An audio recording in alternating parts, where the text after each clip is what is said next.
With all of the Quest 3 leaks that keep coming out, it seems like there's not going to be that much more for them to announce by the time Connect happens. And this week we've got plenty more leaks. A couple of websites in Europe dropped some potential prices, not only on Quest 3 models, but also on a whole lot of accessories directly from Meta. A question on everyone's minds has been, they announced the Quest 3 with 128 gigs of storage at $500, but a website dropped a 512 gigabyte model showing a cost of 699 euros, possibly translating down to just $599 in the US. This would be interesting to see them skip the 256 and go for a very high storage model and a very low storage model. The same website dropped a bunch of Quest 3 accessories, accidentally leaking potential prices early. We can see here Meta branded Quest 3 Elite straps with battery, a Quest 3 carrying case, Quest 3 silicone facial interface, and the charging dock that we've talked about before. These prices are all EU prices, including the 21% tax you would see in the Netherlands, and those prices could translate to lower prices in the US.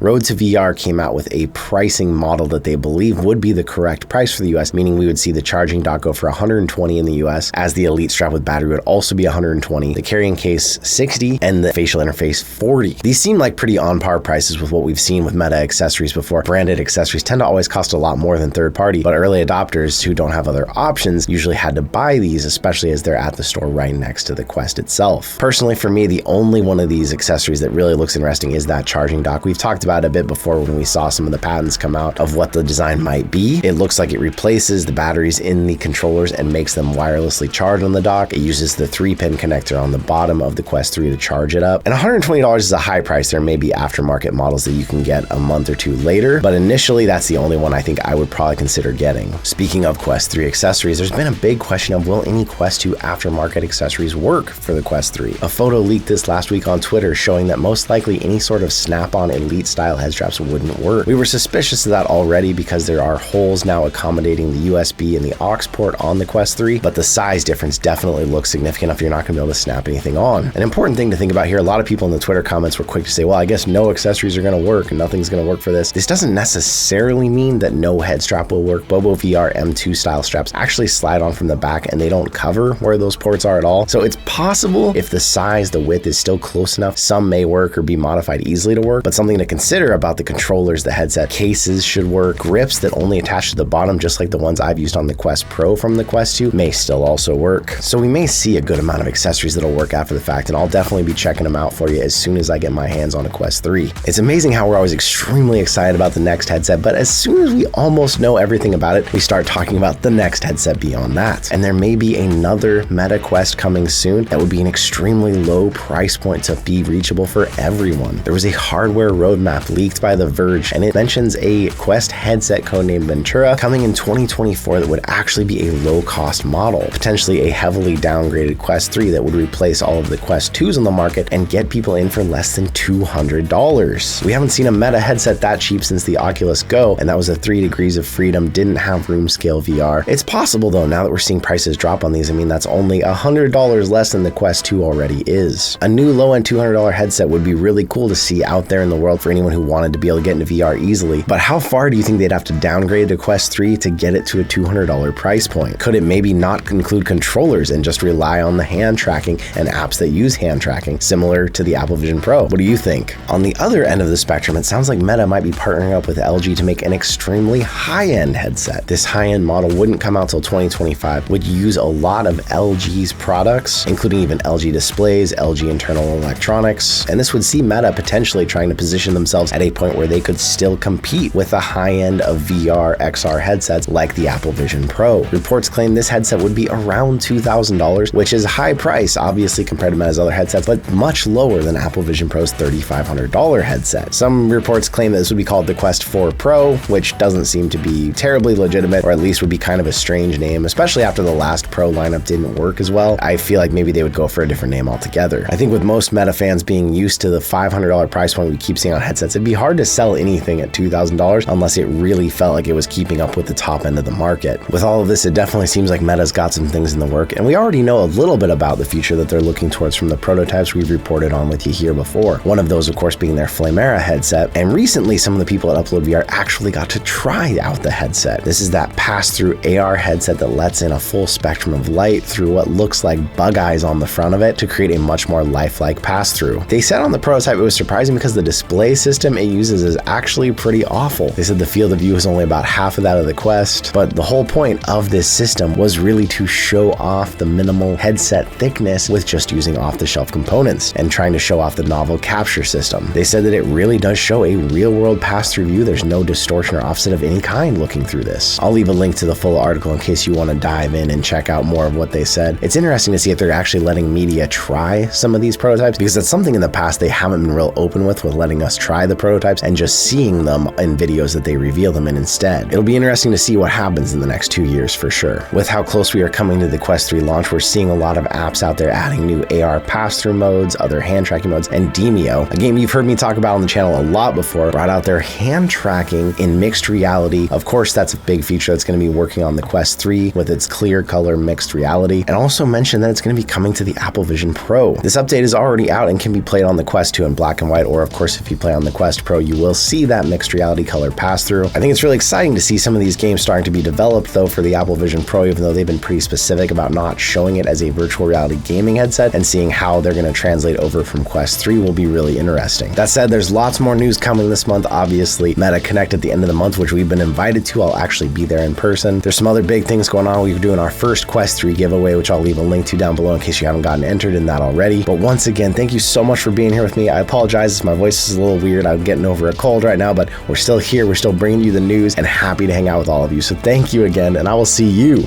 in another reality.